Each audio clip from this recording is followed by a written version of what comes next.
So good morning guys. तो चलिए start करते हैं आज के यानी कि 27 फरवरी के इंपॉर्टेंट करंट अफेयर्स को। तो इस प्रश्न में आपसे पूछ रहे हैं हाल ही में किसने खेलो इंडिया विंटर गेम्स 2024 का खिताब जीता है। तो आंसर होगा सेना ने।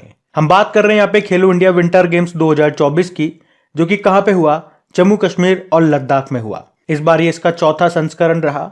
और बात करें इस बार का मैस्कॉट यानी कि शुभंकर क्या है, तो एक हिम तेंदुआ है जिसको बोला गया शीन ए शी या फिर शान, जो रिप्रेजेंट करता है हिम तेंदुए को, स्नो लेपर्ड को।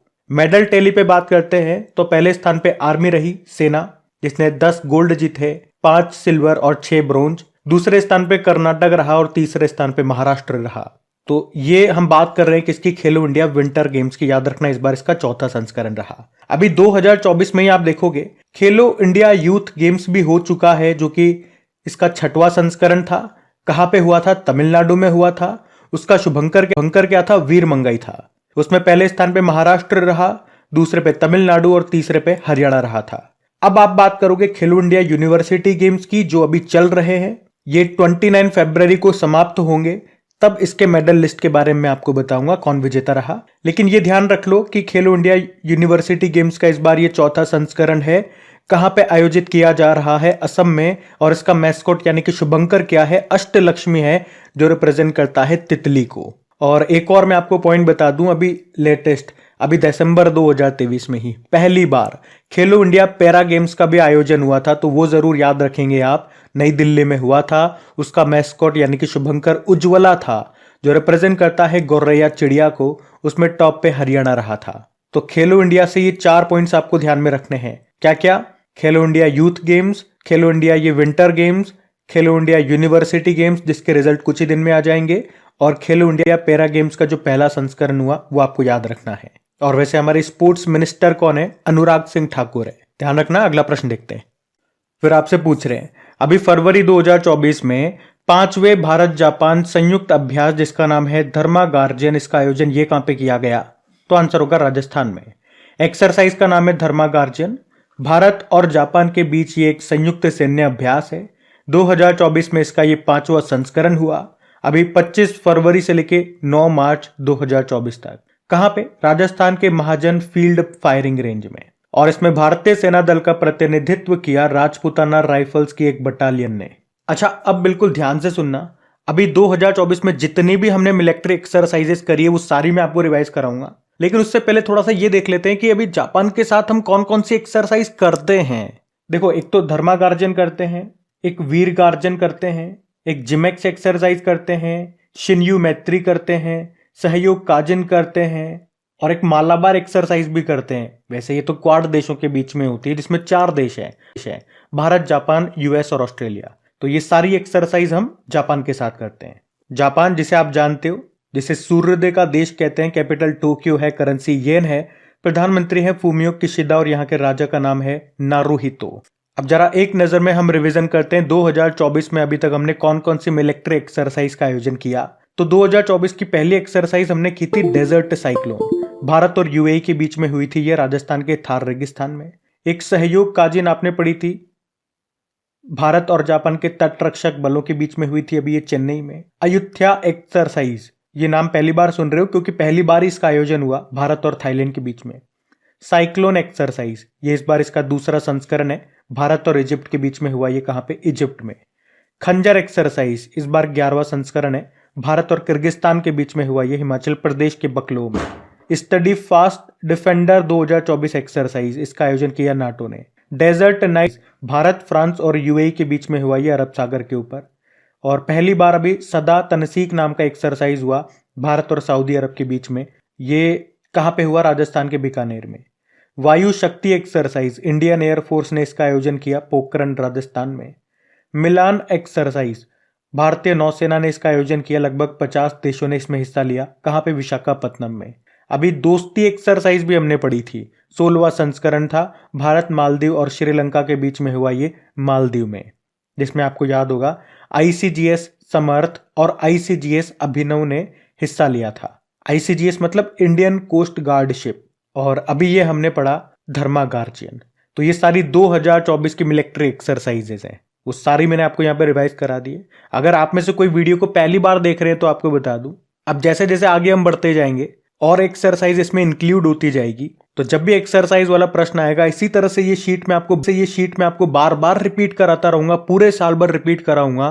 तो आप देखोगे ये सारे क्वेश्चन आपको यहीं पे याद हो जाएंगे, आपको अलग से समय देने की जरूरत ही नहीं पड़ेगी। और इसी तरह से ये तो मिलिट्री एक्सरसाइज वाला प्रश्न हो गया, और भी प्रश्न आते हैं।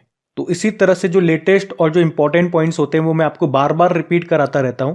तो आधी चीजें तो आपको यहीं पे याद हो जाती है, बशर्ते आप कंटिन्यू रहो, मतलब रेगुलर आपको रहना है। और जब मैं आपको चीजें बुलवा रहा हूं तो आपको भी साथ साथ बोलने की कोशिश करना है। जब आप बोलोगे तो चीजें आपको बेहतर तरीके से याद होगी और लंबे समय तक याद रहेगी।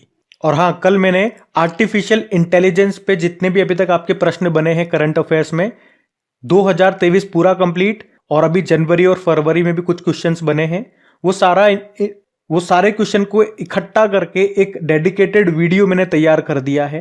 तो वो वीडियो आप जरूर देखना, क्योंकि आर्टिफिशियल इंटेलिजेंस से प्रश्न बनेंगे आपके एग्जाम में तो वो उस वीडियो से बाहर नहीं आएंगे। वीडियो सेक्शन में मिल जाएगा। बाकी वीडियो को प्लीज लाइक जरूर कीजिए और अपने दोस्तों के साथ में अपने स्टडी ग्रुप में एक बार शेयर जरूर करना। आज के हमारे इस वीडियो का टारगेट रखते हैं लाइक का, 7000 लाइक का। देखो, आपकी प्रैक्टिस के लिए मैं आपकी क्विज भी तैयार करता हूं जो आपको मिलेगी क्रैक एग्जाम एप्लीकेशन में। इसकी डिटेल्ड पीडीएफ भी आपको फ्री में प्रोवाइड कराता हूं, वो भी आपको वहीं पे मिल जाएगी। क्रैक एग्जाम एप्लीकेशन का लिंक नीचे डिस्क्रिप्शन बॉक्स में है। चलो अभी अगला प्रश्न देखते हैं। फिर आपसे पूछ रहे हैं, हाल ही में देश का सबसे लंबा केबल आधारित पुल जिसका नाम है सुदर्शन सेतु, इसका उद्घाटन कहां पे किया गया? तो आंसर होगा गुजरात में। तो यह है देश का सबसे लंबा केबल स्टे ब्रिज, इसका भी उद्घाटन किया गया, जिसका नाम क्या है? सुदर्शन सेतु है। एक तो ये याद रखना। कहां पे उद्घाटन किया गया? गुजरात के द्वारका में। किसने उद्घाटन किया? प्रधानमंत्री नरेंद्र मोदी ने। इसकी लंबाई कितनी है? 2.32 किलोमीटर है। बनाने में लागत कितनी आई? 979 करोड़ रुपीस। और ये पुल, ये ब्रिज ओखा और बेयट द्वीप को आपस में जोड़ेगा। वैसे इस ब्रिज की आधारशिला भी प्रधानमंत्री नरेंद्र मोदी जी ने ही रखी थी 2017 में। और इस ब्रिज को अगर आप देखोगे तो इस ब्रिज पर भगवत गीता के श्लोकों और भगवान कृष्ण की तस्वीरों से सजा हुआ एक फुटपाथ है। इसके अलावा फुटपाथ के ऊपरी हिस्से पर 1 मेगावाट बिजली पैदा करने वाले सोलर पैनल्स भी लगाए गए हैं। और इस ब्रिज को पहले सिग्नेचर ब्रिज नाम दिया गया था। अच्छा, सुदर्शन से एक प्रश्न मैं आपसे पूछ रहा हूं, इसका उत्तर आप ही लोगों को देना है। उसके बाद अभी तक जितने भी आपके इंपॉर्टेंट ब्रिजेस हमने पढ़े हैं, जो इंपॉर्टेंट पुल्स करंट अफेयर्स में पढ़े, वो मैं आपको सारे रिवाइज कराऊंगा। अभी तक जितने भी करंट अफेयर्स में आपने पढ़े उसकी आप चिंता मत करो। लेकिन पहले एक प्रश्न सुन लो मेरा। प्रश्न ये है कि भारत ने रशिया से S-400 air defence missile system को खरीदा था, उसका नाम हमने क्या रखा है? और मैं आपको बता दूं कि ये प्रश्न अभी 2-3 दिन पहले ही मैंने आपको रिवाइज भी कराया था किसी क्वेश्चन में, और अभी मैं आपसे पूछ रहा हूं तो उत्तर तो देखिए, मुझे ही पता लगे कि आप लोग कितना क्लास को ध्यान से सुनते हो और कितना आपको याद है। चलो, अभी मैंने कहा इंपॉर्टेंट ब्रिजेस में आपको रिवाइज कराऊंगा, तो आ जाओ फिर। देखो, अगर आपसे पूछा जाए भारत का सबसे लंबा डबल डेकर पुल ये कहां पे बना? नागपुर में। अगर पूछे भारत का पहला केबल रेल पुल ये कौन सा है? अंजीखड़ पुल, जिसकी लंबाई है 473 मीटर, जम्मू कश्मीर में आपको मिलेगा। अगर पूछे भारत का सबसे लंबा नदी पुल कौन सा है? याद रखना मैं नदी पुल बोल रहा हूं, तो आंसर होगा डॉक्टर भूपेन हजारिका पुल, या जिसे आप डोला सादिया ब्रिज भी कहते हो, ये असम में आपको मिलेगा, जिसकी लंबाई है 9.15 किलोमीटर। ये असम और अरुणाचल प्रदेश को जोड़ता है आपस में। इसी तरह का हम पढ़ेंगे अभी आगे भारत का सबसे लंबा समुद्री पुल यानी कि सी ब्रिज, जो कि अटल सेतु है, तो वो और इसमें थोड़ा सा ध्यान रखना। और आपको याद, दुनिया का सबसे लंबा कांच का पुल ये कहां पे बना था? वियतनाम में बना था, जिसकी लंबाई है 632 मीटर। इसे व्हाइट ड्रैगन कहते हैं। और पूछे कि दुनिया का सबसे लंबा सस्पेंशन ब्रिज ये बना चेक रिपब्लिक में, जिसे कहते हैं स्काई ब्रिज, 721 मीटर इसकी लंबाई है। और पूछे भारत का सबसे बड़ा स्काई वॉक पुल कहां पे बना? तमिलनाडु में, 570 मीटर लंबा है ये। और पूछे दुनिया का सबसे ऊंचा ब्रिज ये कहां पे बन रहा है? जम्मू कश्मीर में। ये एक रेल ब्रिज है, चिनाब नदी के ऊपर बन रहा है ये। आप जानते हो कितनी हाइट है? 359 मीटर ऊंचा है। और लंबाई की बात करोगे तो 1315 मीटर ये लंबा है। और आप जानते हो दुनिया का सबसे लंबा प्लेटफॉर्म, रेलवे प्लेटफॉर्म ये कहां पर है? कर्नाटक का जो हुबली स्टेशन है, जिसे अब श्री सिद्धरूदा स्वामी जी के नाम से आप जानते हो, यहीं पर है। इसकी लंबाई है 1507 मीटर। और ये सबसे इंपॉर्टेंट है, देश का सबसे लंबा सी ब्रिज जो अटल सेतु है, इसकी लंबाई है 21.8 किलोमीटर। ये मुंबई को नवी मुंबई से जोड़ता है। और अभी हमने 2024 में पढ़ा था कि मोदी जी ने जम्मू में भारत की सबसे लंबी रेलवे सुरंग का उद्घाटन किया था, जिसका नाम है T50 और इसकी लंबाई है 12.77 किलोमीटर। और अगर आपसे पूछे कि भारत की सबसे लंबी रोड टनल क्या नाम है, पहले से चेनानी नासिरी सुरंग कहते थे, फिर डॉक्टर श्यामा प्रसाद मुखर्जी के नाम पे इसका नाम रख दिया। इसकी लंबाई 9.2 किलोमीटर है, जबकि हिमाचल प्रदेश में जो अटल सुरंग है उसकी लंबाई 9.02 किलोमीटर है। ये भी ध्यान में रखना। देखो अभी तक जितनी भी सुरंग हो गई, पुल हो गए, कांच का पुल हो गया, रेलवे पुल हो गया, जो भी इस तरह के इंपॉर्टेंट क्वेश्चन है वो सारे मैंने एक साथ रख के आपको दे दिए हैं। यहाँ पे भी करवा रहा हूँ, पीडीएफ में भी आपको दूंगा ताकि आपको कई तरह से तकलीफ ना हो। और बार बार आपको रिवाइज कराता रहता हूँ ताकि एक बार नहीं, दो बार नहीं, कभी ना कभी तो आपको याद होंगे ही सही। बस रेगुलर आपको बने रहना है, ये प्रयास आपका होना चाहिए, उसमें मेरा कंट्रोल नहीं है। अभी अगला प्रश्न देखते हैं। फिर अगला प्रश्न है, अभी हाल ही में विश्व बैंक की वैश्विक पर्यावरण सुविधा के स्वतंत्र मूल्यांकन कार्यालय के निदेशक के रूप में अभी किसे नियुक्त किया गया? तो आंसर होगा गीता बत्रा को। तो याद रखना, गीता बत्रा इनको वर्ल्ड बैंक की वैश्विक पर्यावरण सुविधा के स्वतंत्र मूल्यांकन कार्यालय के निदेशक के रूप में भी नियुक्त किया गया है और इस तरह से वे पद पर आने वाली पहली महिला बन गई हैं। तो नाम इंपॉर्टेंट हो गया। अब नाम इंपॉर्टेंट हो गया क्योंकि ये पहली महिला बन गई है इस पद पे आने वाली। तो अब बिल्कुल ध्यान से सुनना, पहली महिलाओं से संबंधित बहुत सारे इंपॉर्टेंट क्वेश्चन मैं आपको कराऊंगा जो पिछले एक साल में हमने पढ़े हैं। उसमें कुछ नाम अभी 2024 के भी आपको मिल जाएंगे। तो जैसे अभी पाकिस्तान में भारत की पहली महिला उच्चायुक्त हाई कमिश्नर कौन बनी थी? गीतिका श्रीवास्तव। ये प्रश्न भी एग्जाम में आया था। रेलवे बोर्ड की पहली महिला अध्यक्ष और सीईओ कौन बनी थी? जया वर्मा सिन्हा। और यूएस नेवी की पहली महिला चीफ बनी थी लिसा फ्रेंचेटी। ऑस्ट्रेलिया के सेंट्रल बैंक की पहली महिला गवर्नर बनी थी मिशेल बुलॉक। उसके अलावा विश्व मौसम विज्ञान संगठन वर्ल्ड मेटेरोलॉजिकल ऑर्गेनाइजेशन की पहली महिला सेक्रेटरी जनरल महासचिव बनी थी सेलेस्टे। भारत की सबसे बड़ी गैर बैंकिंग वित्तीय कंपनी पावर फाइनेंस कॉर्पोरेशन, इसकी पहली महिला सीएमडी बनी थी कौन? परमिंदर चोपड़ा। वीरता पुरस्कार पाने वाली पहली महिला इंडियन एयरफोर्स अधिकारी बनी थी दीपिका मिश्रा। वंदे भारत का संचालन करने वाली एशिया की पहली महिला लोको पायलट बनी थी सुरेखा यादव। राफेल उड़ाने वाली पहली भारतीय महिला बनी थी शिवांगी सिंह। सुखोई लड़ाकू विमान उड़ाने वाली भारत की पहली महिला पायलट बनी थी अवनी चतुर्वेदी। भारतीय वायुसेना की पहली महिला अधिकारी का निधन हो गया, नाम है विजय लक्ष्मी रमन। मिस इंडिया 2023 का खिताब जीता नंदिनी गुप्ता ने, कोटा राजस्थान से हैं। और सियाचिन में सक्रिय रूप से तैनात होने वाली पहली महिला अधिकारी बनी थी शिवा चौहान। उसके अलावा विदेशी परियोजना पर तैनात होने वाली बॉर्डर रोड ऑर्गेनाइजेशन की पहली महिला अधिकारी कौन बनी थी? सुरभि जखमोला। किस देश में? भूटान में। किस प्रोजेक्ट के तहत? दंतक। और सीएसआईआर की पहली महिला महानिदेशक कौन बनी? Nalla Thambi Kalai Selvi. Table tennis federation of India की पहली महिला अध्यक्ष कौन बनी? मेघना अहलावत। बाकी अभी काजीरंगा नेशनल पार्क की पहली महिला क्षेत्र निदेशक बनी थी doctor Sonali Ghosh. Para commando बनने वाली पहली महिला आर्मी सर्जन बनी थी पायल छाबड़ा। और स्वाति नायक का नाम याद होगा, Norman E Borlaug field award 2023 इनको मिला था। आईएसओ सर्टिफिकेट पाने वाला देश का पहला महिला पुलिस थाना ये आपको मिलेगा भोपाल में। मिलिट्री हॉस्पिटल सर्विस की डायरेक्टर जनरल बनने वाली पहली महिला बनी थी साधना सक्सेना नायर। देश की पहली एयरपोर्ट महिला फायर फाइटर बनी थी दिशा नायक। और देश की पहली महिला एडीसी यानी कि सहायक डी कैंप के रूप में नियुक्त हुई थी कौन? मनीषा पीडी। ये प्रश्न बिहार सब इंस्पेक्टर में आया था, मैंने आपको बताया भी था। ये किस राज्य की है? तो उड़ीसा की है। और Indian council of forestry research and education की पहली महिला निदेशक बनी थी कंचन देवी। आपको याद होगा 100 अरब डॉलर की संपत्ति वाली पहली महिला बनी थी फ्रांसुआ बेटनकॉट, ये फ्रांस की हैं। CISF की पहली महिला डायरेक्टर जनरल बनी थी नीना सिंह।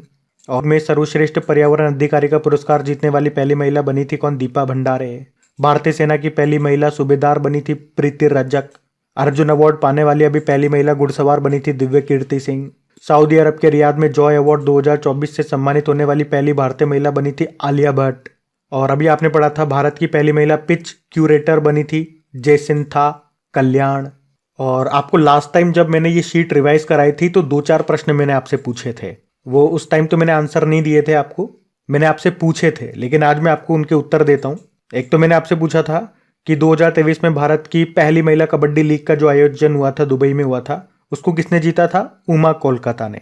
एक पूछा था भारतीय ओलंपिक संघ की पहली महिला अध्यक्ष कौन है? पीटी उषा है। एक पूछा था अमेरिका के फेडरल रिजर्व की पहली उपाध्यक्ष कौन बनी थी, जो कि भारतीय मूल की है? सुष्मिता शुक्ला। एक पूछा था अंतरिक्ष में जाने वाली सऊदी अरब की पहली महिला अंतरिक्ष यात्री का नाम क्या है? रायना बर्नवी है। तो ये भी ध्यान में रखना। अगला प्रश्न देखते हैं। फिर आपसे पूछ रहे अभी फरवरी 2024 में अट्टुकल पोंगल उत्सव का आयोजन ये कहां पे किया गया? तो आंसर होगा केरल में। तो अभी 25 फरवरी को केरल के तिरुवनंतपुरम में अट्टुकल भगवती मंदिर में अट्टुकल पोंगल फेस्टिवल मनाया गया। और याद रखना, अट्टुकल पोंगल ये दुनिया का सबसे बड़ा महिलाओं का उत्सव है। महिलाएं इसमें सम्मिलित होती है। और पूछे ये त्योहार कितने दिनों तक मनाया जाता है? तो ये 10 दिनों का त्योहार होता है। और मैं आपको बता दूं कि भद्रकाली और कन्नकी देवी का एक नाम देवी अट्टुक लांबा भी है। और इस त्योहार को Guinness book of world record में शामिल किया गया था जब 1997 में 15 लाख महिलाओं ने पोंगल चढ़ाकर रिकॉर्ड बनाया था। चलो कुछ और इंपॉर्टेंट महोत्सव मैं आपको रिवाइज कराता हूं जो हाल ही में हमने सेलिब्रेट किए हैं, मनाए हैं। तो एक तो बंगस वैली महोत्सव आपको याद होगा, जम्मू कश्मीर में मनाया गया। जम्मू कश्मीर में सरस मेले का आयोजन भी हुआ था। पहला सिंथन स्नो फेस्टिवल मनाया गया। लेवेंडर फेस्टिवल मनाया गया। नवरोज नववर्ष का संबंध किससे है? पारसी समुदाय से है। और मक्खन महोत्सव अंडूरी का आयोजन किया उत्तराखंड में। नुआखाई त्योहार आपने मनाया उड़ीसा में। बोनालू उत्सव तेलंगाना का है। यहाँ पे एक बड़ा फेमस है बथुकम्मा उत्सव जिसे फूलों का त्योहार भी कहते हैं। चचिन चराई महोत्सव ये अरुणाचल प्रदेश का है। यहाँ पे पक्के पागा हॉर्नबिल फेस्टिवल भी मनाया जाता है। केर पूजा महोत्सव ये त्रिपुरा का हो गया। बिहू महोत्सव असम का हो गया। और भारत का पहला प्रकाश स्तंभ उत्सव जो है ये अभी मनाया गया था गोवा में। वैसे लुसाफॉन महोत्सव भी यहाँ पे मनाया जाता है। एंथुरियम महोत्सव ये मिजोरम का हो गया। एक नाडा हब्बा आप सुनोगे, ये कर्नाटक का जो दशहरा मेला होता है उसे नाडा हब्बा कहते हैं। बन्नी उत्सव आपने मनाया था आंध्र प्रदेश में। तो ये कुछ इंपॉर्टेंट महोत्सव है, इनको ध्यान में रखना। अगला प्रश्न देखते हैं। फिर आपसे पूछ रहे हैं अभी हरियाणा सरकार ने महिलाओं में स्तन कैंसर का पता लगाने के लिए अभी कौन सा कार्यक्रम शुरू किया? तो आंसर होगा सवेरा। तो अभी 25 फरवरी को हरियाणा के जो मुख्यमंत्री हैं मनोहर लाल खट्टर जी, उन्होंने महिलाओं में स्तन कैंसर की शीघ्र जांच करने के लिए सवेरा कार्यक्रम को शुरू किया है। तो ये कार्यक्रम मेदांता फाउंडेशन के द्वारा गुड़गांव में स्वास्थ्य विभाग के सहयोग से शुरू किया गया है। इसमें जो दृष्टिबाधित लोग हैं वो स्तन कैंसर की जांच करेंगे, क्योंकि ऐसा कहा गया कि एक सामान्य डॉक्टर जांच के बाद 1 सेंटीमीटर तक स्तन कैंसर का पता लगा सकता है, जबकि दृष्टिबाधित लोग आधा सेंटीमीटर तक इसका पता लगा सकते हैं। ऐसा क्यों? क्योंकि उनमें छूने की प्रति बहुत अधिक संवेदनशीलता होती है। अच्छा, आज मैं आपको कैंसर से संबंधित कुछ इंपॉर्टेंट प्रश्न रिवाइज कराता हूं। देखो, एक तो सबसे पहले आपको याद रखना है वर्ल्ड कैंसर डे कब मनाया जाता है? 4 फरवरी को। और कैंसर से ही संबंधित 2-4 दिवस और हैं, जैसे कि एक वर्ल्ड लंग कैंसर डे होता है, वो 1 अगस्त को होता है। सॉरी।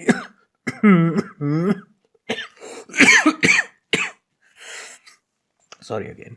और एक इंटरनेशनल चाइल्डहुड कैंसर डे होता है, वो 15 फरवरी को होता है। और एक नेशनल कैंसर अवेयरनेस डे होता है, वो 7 नवंबर को होता है। और एक सर्वाइकल कैंसर के बारे में आपने सुना होगा।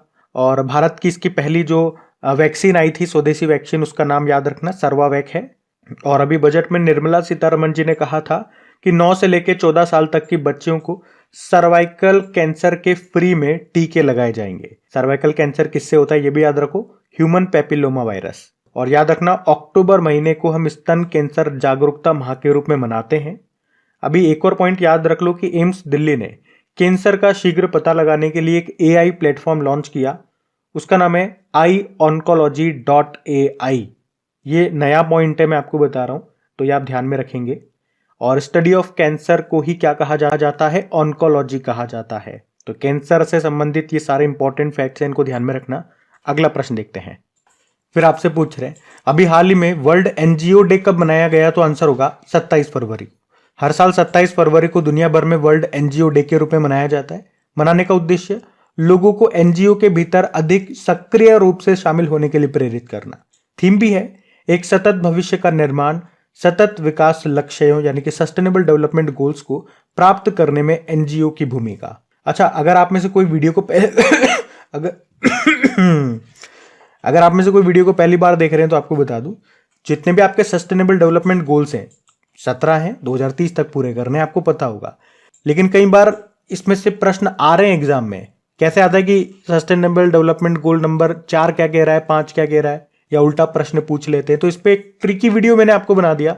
आपको कुछ भी याद रखने की जरूरत नहीं है, वो वीडियो एक बार देख लो, आपको सब कुछ आसानी से याद हो जाएगा। सिंपल सा आप सर्च मारना यूट्यूब पे ही क्रिक exam sustainable development goals video ऊपर ही जाएगा, या अपनी स्पेशल जो टॉपिक्स की प्लेलिस्ट बनी हुई है वहां जाकर के आप देख लेना। उस वीडियो को बिल्कुल मिस मत करना, आपके लिए बहुत फ्रूटफुल है, आपके लिए बहुत उपयोगी है वो। और एनजीओ की बात करें, देखो एनजीओ मतलब होता है नॉन गवर्नमेंटल ऑर्गेनाइजेशन, और एनजीओ से 2 प्रश्न आपको याद रखने हैं करंट अफेयर से। अभी कुछ समय पहले ही हमने पढ़ा था, एक एनजीओ है उसे अंतरराष्ट्रीय लैंगिक समानता पुरस्कार से सम्मानित किया गया था। आप बता सकते हो कौन सा एनजीओ था वो? तो उसका नाम था AWSDC। अफगानिस्तान का ये एक एनजीओ था, फुल फॉर्म है इसकी Afghan women skills development centre. वैसे एक भारत का एनजीओ भी है जिसे पुरस्कार मिला था, असम का एनजीओ था वो, तपोवन उसका नाम है। उसे चिल्ड्रन चैंपियन अवार्ड 2023 से सम्मानित किया गया था। तो ये दोनों प्रश्न पिछले साल के ही हैं, इसलिए मैंने आपसे पूछे। और जब भी डे वाला प्रश्न आता है हर बार मैं आपको डे का रिवीजन करवाता हूं, लेकिन आज मैं आपको रिवीजन नहीं करवाऊंगा क्योंकि आज वैसे ही सेशन बड़ा लेंदी हो गया और अभी मैंने आपको करवाया ही था सारे डेज रिवाइज। तो अभी अगला प्रश्न देखते हैं। अब देखो अगले प्रश्न में पूछ रहे हैं, अभी फरवरी 2024 में मिस वर्ल्ड 2024 का कौन सा संस्करण भारत में आयोजित किया गया? संस्करण आपसे पूछा जा सकता है, तो आंसर होगा 71वां। तो अभी नई दिल्ली में मिस वर्ल्ड 2024 इवेंट की ओपनिंग सेरेमनी हुई। ये इवेंट 28 साल के बाद भारत में आयोजित किया जा रहा है, आखिरी बार 1996 में हुआ था। तो प्रश्न इंपॉर्टेंट है, संस्करण आपसे पूछ लेंगे कौन सा संस्करण है, 71वां संस्करण है, ये आपको याद रखना है। और इसमें भारत की ओर से शिनी शेट्टी भारत को रिप्रेजेंट कर रही हैं। शिनी शेट्टी आपने जरूर नाम सुना होगा, सुनील शेट्टी रोहित शेट्टी नहीं बोल रहा हूं मैं, शिनी शेट्टी। ये मिस इंडिया 2022 का खिताब इन्होंने जीता था, तो यहाँ पे ये भारत को रिप्रेजेंट कर रही हैं। इसमें अलग अलग देशों से 120 कंटेस्टेंट पार्टिसिपेट कर रहे हैं। थोड़ा सा मेरा अंग्रेजी वीक है, फंबल मार जाता हूँ कभी कभी। और इसका जो फाइनल इवेंट है वो 9 मार्च को मुंबई के जियो कन्वेंशन मॉल में होगा। आपको पता है अभी मिस वर्ल्ड 2023 का खिताब, भाई अभी 2024 वाला तो जब जीतेंगे वो देखेंगे, लेकिन लेटेस्ट याद रखो अभी तक 2023 वाला है। वो किसने जीता था? कैरोलिना बिलावस्का ने जीता था, वो पोलैंड की है, ध्यान रखना ये। अगला प्रश्न देखते हैं। फिर अगला प्रश्न है, फरवरी 2024 में किस गजल गायक का भी निधन हो गया? तो आंसर होगा पंकज उदास। तो अभी 26 फरवरी 2024 को मशहूर गजल गायक थे पंकज उदास, इनका भी 72 वर्ष की उम्र में निधन हो गया। और इनकी जो सबसे फेमस गजल थी उसका नाम था चिट्ठी आई है, सुनी होगी आपने, चिट्ठी आई है, चिट्ठी आई है, चिट्ठी में लिखा है कि क्रेक एग्जाम चैनल को लाइक कर दो, शेयर कर दो। अच्छा, इनके जन्म की बात करें तो 1951 में गुजरात के जेतपुर में इनका जन्म हुआ था। इनका जो पहला गीत था वो फिल्म कामना के लिए उन्होंने गाया था। फिर एक फिल्म आई थी नाम, उसमें एक गजल जो मैंने आपको बताया चिट्ठी आई है वो इन्होंने गाया, और वो इनकी सबसे पॉपुलर गजल बनी थी। और अभी कुछ लेटेस्ट हमने पढ़े थे जिनकी डेथ हुई, जिसमें एक मनोहर जोशी नाम पड़ा था, महाराष्ट्र के पूर्व मुख्यमंत्री थे। प्रसिद्ध जैन आचार्य विद्यासागर महाराज जी का हो गया निधन। देश के सबसे उम्रदराज टेस्ट क्रिकेटर दत्ताजी राव गायकवाड़ का निधन हुआ। एक प्रसिद्ध रेडियो प्रस्तोता का नाम याद रखो, अमीन सयानी। ये मैंने आपको वैसे बताया नहीं लेकिन मैं अभी बता रहा हूँ, ध्यान में रखना। अमीन सयानी, इनका निधन हो गया। वे प्रसिद्ध कार्यक्रम बिनाका गीत माला के लिए जाने जाते थे। तो गाइज ये था आज का आपका करंट अफेयर्स का सेशन। अभी मेरी थोड़ी सी क्या है, तबीयत खराब चल रही है, इसलिए खांसी जुकाम आपको बीच में महसूस हो जाएगा। बुखार वगैरह भी आ गया था, लेकिन बुखार तो ठीक हो गया। अभी पूरे घर में ही वायरल चल रहा है, नन्हे कान्हा जी को भी हो गया, उनकी भी हालत खराब है, तो इसलिए बीच बीच में थोड़ी सी हो जाती है दिक्कत। वैसे आपको सेशन अच्छा लगा होगा, उम्मीद करता हूँ। इसके अलावा तो आपको कोई दिक्कत नहीं रही होगी। तो प्लीज़ वीडियो को लाइक ज़रूर करना और अपने दोस्तों के साथ में एक बार स्टडी ग्रुप में आज शेयर ज़रूर कर देना यारो। चलो अभी कल के करंट अफेयर्स का मैं आपको क्विक रिवीजन करवा दूं, फिर सेशन एंड करते हैं। तो पहला प्रश्न पूछा था कि अभी अजरबैजान के राष्ट्रपति बन गए, इल्हाम अलीयेव इनका नाम है। फिर पूछा शेंगेन जोन में वीजा मुक्त पहुंच सुनिश्चित करने वाला अंतिम गैर यूरोपीय यूनियन देश कौन सा बना? तो कोसोवो। फिर आपसे पूछा यूनिवर्सल हेल्थ कवर शुरू करने वाला पहला पूर्वोत्तर राज्य बना त्रिपुरा। फिर पूछा विश्व की सबसे ऊंची लद्दाख की फ्रोजन लेक मैराथन किसने जीती? मध्य प्रदेश।